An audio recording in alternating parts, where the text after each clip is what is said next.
Takole je 15-letna Greta, ki prihaja iz Švedske, nagovorila zbrane na podnebni konferenci v Katovicah.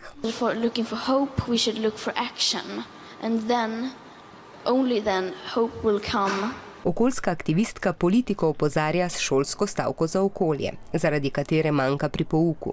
Stavkati je začela septembra po poletnih požarih in vročini, ki je doletela Švedsko in teden dni pred tamkajšnjimi parlamentarnimi volitvami. Pred parlamentom je bila ves teden.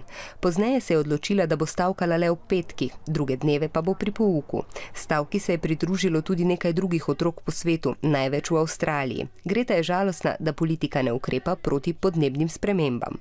They are very responsible. They don't realize how much power they have and how much they could do, but they choose to not do.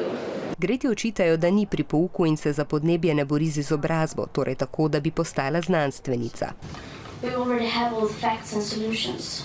And why should I be studying for a future that soon may be no more, when no one is doing anything to save that future? Tako kritikom odgovarja aktivistka.